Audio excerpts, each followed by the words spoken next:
Leadership Matters, a podcast hosted by me, Steve Parker. This is a series that brings a fresh perspective to leadership, motivation, and how to succeed by talking to a diverse range of CEOs, business managers, and world-class talent. We also offer some personal tips to help you in your career. Each episode aims to provide a snapshot into the life and philosophy of some of Taiwan and the world's most successful leaders. And to find out more about why leadership matters.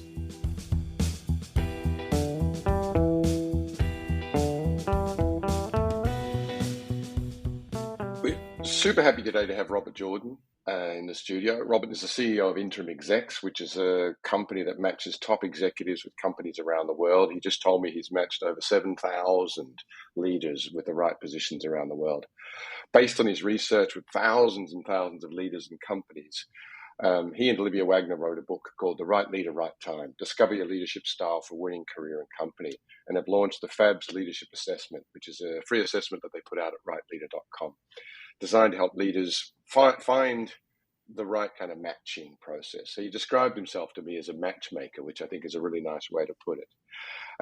Super interesting to meet up with him today. I just wonder, Robert, it's great to have you here, but just what was the motivation behind writing this book?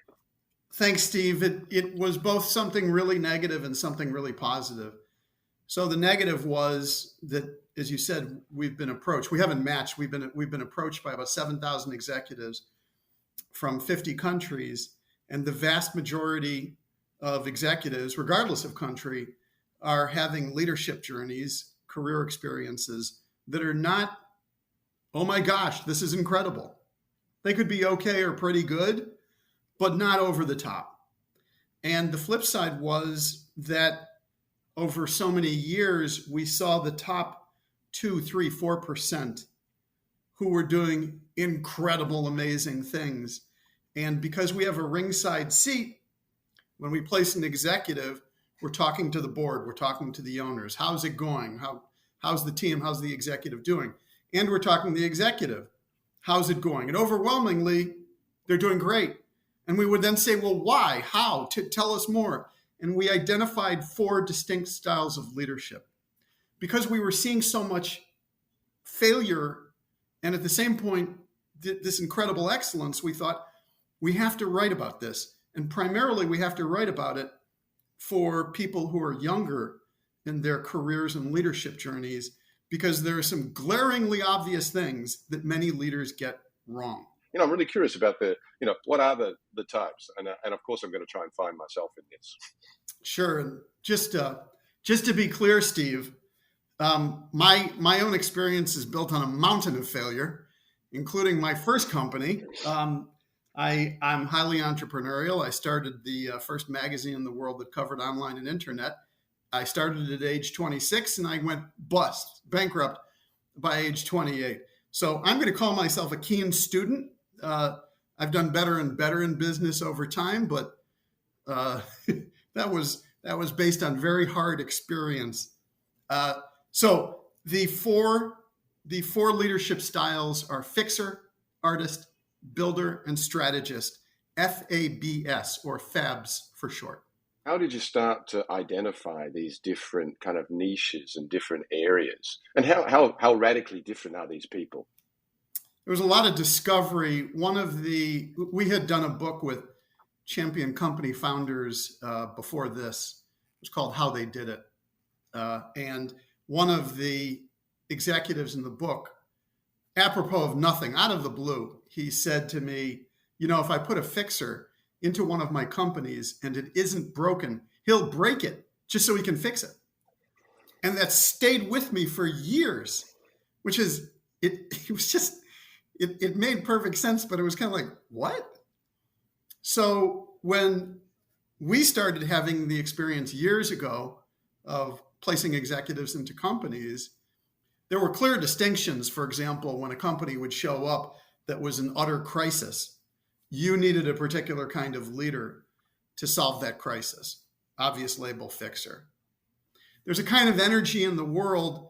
Everyone knows who Elon Musk is. That is a completely creatively driven leader.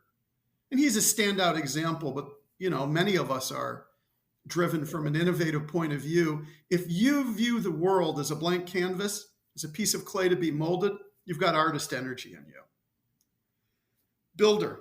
Builder has market domination on the brain. Market is mantra for the builder. And I know every person in business is, oh, gee, I'm a great builder. Got it.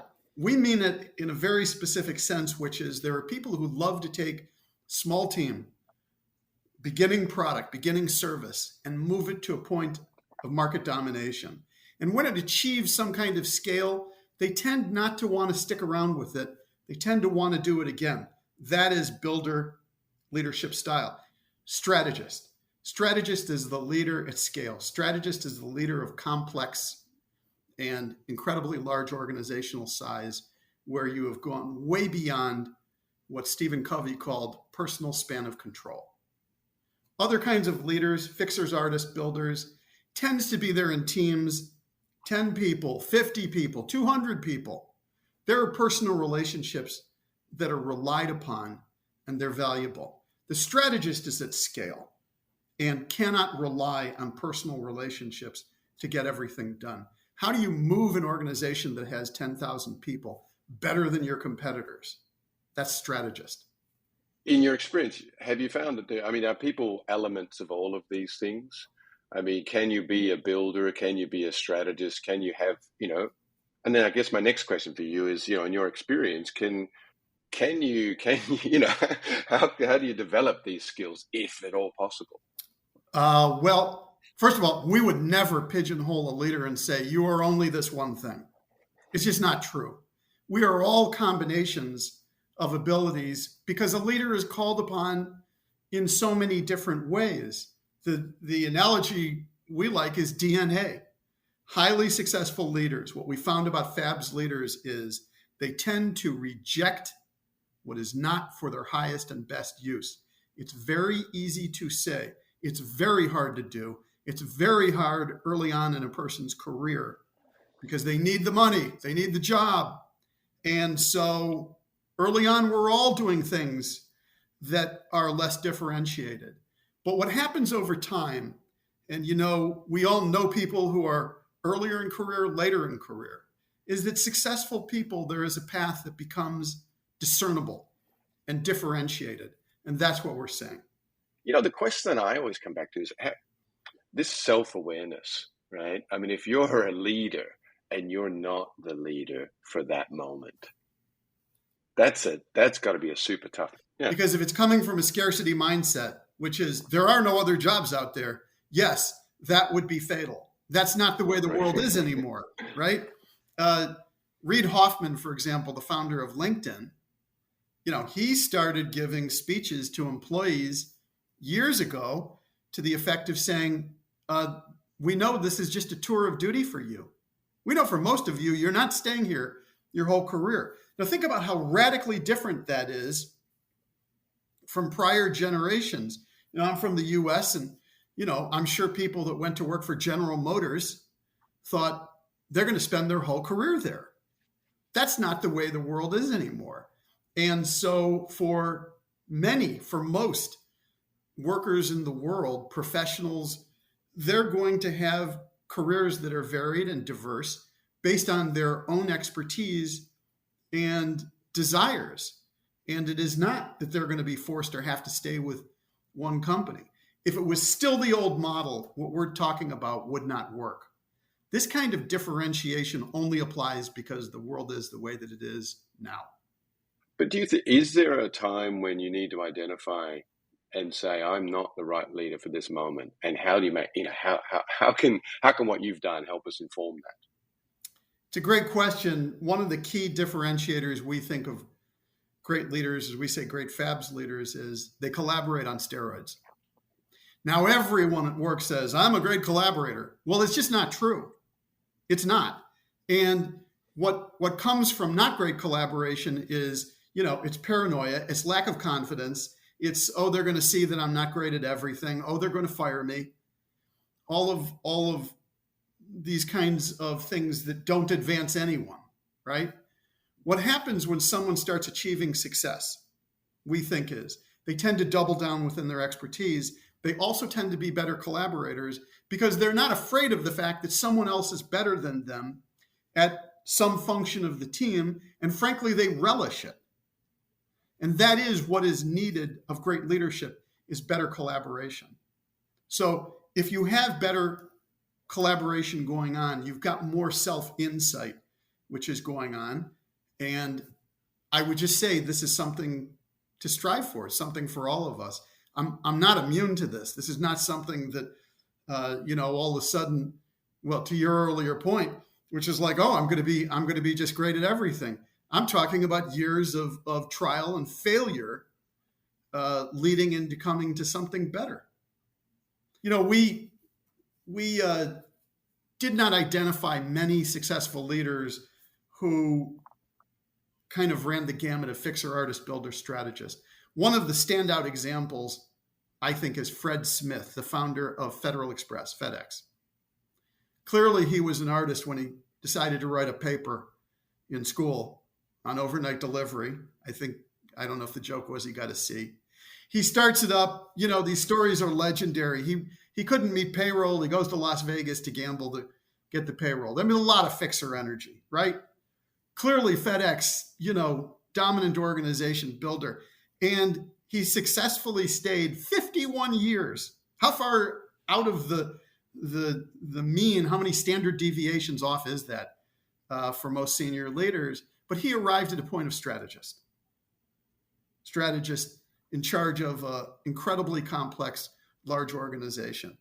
Most of us don't need to do that to be successful. There's no going around the horn here where you have to hit every stop in order to have success. I think what is called for is, as you come to more and more self-awareness and discovery, to simply embrace who you are. And that's not easy. Very easy to say, hard to do. I am so artist wired, and that is built on so many creative attempts that failed. And gradually coming to awareness, which is, this is just the way that I'm wired and I need to go with it. And accept that, we write about this a lot about artists in the book, is failure is part and parcel of it. And the world accepts failure from artist leaders far more than the other styles. That's the saving grace of that one as well. How do you, I guess you don't really do this, but through your book, you're wanting to help people, maybe guide them towards understanding a little bit more about who they are personally. Absolutely. Right? Get in touch with your... Yeah, that's how... Absolutely. And I have to say, Steve, sorry for interrupting you, but you're reminding me of a line from Ernest Hemingway. He said, "Life breaks everyone. And for the lucky, it makes them stronger at the broken places." I don't know which book he wrote that in, but this idea that any of us is flawless, perfect, or whatever is such a fiction. Right. And clearly not a way to lead, because it's not authentic and everyone can see through it. How do people go through and identify honestly, look at themselves and say, okay, this is the kind of leader I am, find out the bits where they want to double down, find out the bits where maybe they need to outsource, I'm not a strategist, so, let me get a really good operational manager or a great visionary person who can help me in this area. How do you go about identifying that stuff? The differences in leadership style are, we write about this a lot. They're so vast you could drive a truck through the differences. I'll give you an example, because there's a kind of self-discovery that goes on that's different for the four, okay? The young worker, the person's first, second job, whatever, they're smart, they show up on time, they're hardworking, blah, blah, blah. And in an organization, someone says, this is a really bright person, and we have a problem in this other division, or we have a problem with this other client, or we've got a problem in London. Let's go throw this person at it and see what happens. And the person goes in and they crack the code. Takes a month, takes a year, takes 2 years, solve the client relationship, solve the division problem or whatever it is. And that person is hooked. That person loved being thrown into a challenge that frankly no one else could solve, and they did. That's in a way how we define fixer energy, which is, it's that repeat kind of adrenaline rush So, for example, for myself, I have to solve problems, work constantly, but it's not where I get my energy. If it is where you get your energy and you need to go back into the next burning fire, take note. It means that you are drawn to extreme crisis, to situations other people cannot solve. Honor it. The language, I'll give you a contrast, is strategist leader. Strategist leaders tend to stay with one organization longer. You will hear strategist leaders talk very differently from other styles. They talk about gratitude towards an organization. They talk about loyalty. They talk about being mentored. They talk about mentoring other people, even if they're no longer at the same company. They talk about cross-functionality and cross-training. Radically different language. You're not going to hear many artist leaders or fixer leaders talking about loyalty to an organization. Please, they have other things on their minds. The artist leader is so conflicted because they're normally the renegade. They're the outsider. They're the oddball. Andy Grove, arguably the best CEO Intel ever had, he described one of his leaders as a wild duck. And we interviewed the wild duck. He wrote a book. His name is Avram Miller, and he was the first head of Intel Venture Capital. And he was incredibly creative and a renegade. And Andy Grove realized you needed someone on the team who was not just going to be a yes man or woman, who was not just going to agree with everyone. You had someone who was just going to come with stuff out of left field. These are indicators, I think, for all of us in terms of figuring out exactly how am I wired. And it's not necessarily easy to embrace it. I don't want to make it sound easy. I have always been creatively moved, in many cases, to my detriment. Not advancing career and money and fame and all of that, but simply because it's the way that I'm wired. I think that's true for a lot of what it comes to embrace who you are. And that takes time. So with the kind of styles of leadership that you've seen over the years, are there kinds of leadership styles that just don't mix? You can't put them on the same canvas because they're going to clash, or they're the wrong color palette, or whatever it is. Well, the polite phrase is complementary styles. So, for example, my co-author and my co-author Olivia Wagner, she's also my business partner, and the polite thing we would say is we have complementary styles. You want to put it another way, we are opposites. And we've made it work, I think, far more effectively building a business than if we had been the same. But it could have come out some other way, but we are in no ways similarly wired. And I think part of it is just, do you come to appreciate people for their strengths? If you feel threatened by them, well, good luck being in a high-performing team, But if you can come to appreciate other people for their strengths, oh my gosh, you can go so much further. It's not just talk that organizations that can take more diverse input, different kinds of employees and managers and leaders perform better. There's absolutely evidence that, for example, when a board appoints more women, their results improve. And there are studies in banking already. The more women serving on a board, the bank will do better. Right. So I think where it comes to leadership, though, is if you're a leader and you're a certain style, you've also got to learn how to respect the other styles of leadership around you, right? I mean, has your research borne out how people can move towards an understanding and you said you have a complementary relationship with your business partner, right? I mean, that's over years of working together, I imagine. I'm sure it hasn't always been exactly, the perfect situation it is today. What's your advice for people in trying to build up this rapport or a complementary relationship with people that are different to them? It's a great question, Steve. The book so far, we've done a lot of interviews, but I also recognize they're all anecdotal. It's not yet science, which is part of why we're launching the FABS Leadership Assessment, to build science and validity around this. I will tell you that what we heard from a lot of leaders when we describe this model of fixer, artist, builder, strategist is, for example, we heard from multiple strategist leaders leading organizations, complex, thousands of employees. Most of them would say, of the four, they would say, well, early in my career, I was more a fixer. And then I, evolved and they say, yeah, I'm clearly strategist. A lot of respect for artist leaders. We heard from a number of strategist leaders who would say, it's not me. Does not tend to be that, innovation is the strong point, which makes sense in terms of advancing in complex organizations and cross training and cross functionality. It just doesn't go with the same as the creatively led leader. But we always heard a lot of respect. It was kind of the Andy Grove school of thinking, which is, boy, you better have it around you. You better have that because otherwise you're going to stall out.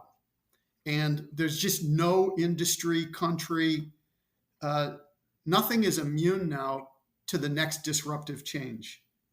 And we all see this. AI and machine learning are penetrating every single industry. And that's a quantum leap in terms of what is possible going on. And then you have all kinds of, the modern world throws crises at all of us, which requires a more nimble leadership response, or I would say team response. It's not just one individual. I mean, we thought we had everything thrown at us with COVID and really caused a profound worldwide kind of change in mindset. But look at what's happened since then. We have deglobalization. There are front page stories all around the world of, would Putin lob a tactical nuclear weapon on Ukrainian soil? We're really having this conversation here 60 years after the Cuban Missile Crisis. In the US, there's a panel that now says every individual under the age of 65 should be screened for anxiety, right? We're all experiencing levels of anxiety, loneliness that are kind of off the charts. I was just in London, same kind of thing. So we face situations which absolutely bleed over into business, no matter what business you're in, that challenge all of us more. And I think what it requires is more of a human response. And not, I against the world, but more kind of how can I support the people around me and how can they support me? I'm listening to this and I'm kind of thinking I could really wish that I could go back and relive my career and kind of, learn. I just wanted to kind of summarize a couple of things that I've heard from you. One of the first things I heard from you very early on was admit failure, right? This is something I think that all successful leaders kind of talk about. And you came out of the gate just like, I've messed up, I've done things, I've learned from them and I've moved on. These different styles of leadership that you've identified over obviously a very long career of placing people is super useful. Personally know who you are, but also for an organization or for the other people in that organization, identify and know what kind of leaders you've got, what kind of people you've got. And the last thing I've heard kind of between the lines here is this idea of, learn when it's time to go. I've heard you mention a couple of people that have they've done things, they've been achieving things, and maybe they haven't realized themselves that it's time to move on. We can improve this company and make growth, but you as an individual need to be thinking about what the path is that you're on. I would just say one final thought. We all want to be on high-performing teams, and it's far more likely they're going to perform well if we are having authentic conversations with each other, which means learning more about your particular style. If your wiring is more artist, if mine is more fixer, to know each of us better means we are going to understand how to function better together. It's all to the good. And that's a great place to finish up. Robert Jordan, thank you very much for your time this morning. Thanks, Steve. It's been a pleasure.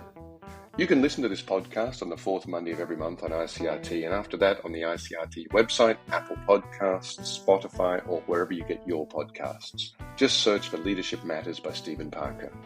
You can also check out my social media. I'm on Facebook, Twitter, LinkedIn, Instagram, everything. We'll see you next time.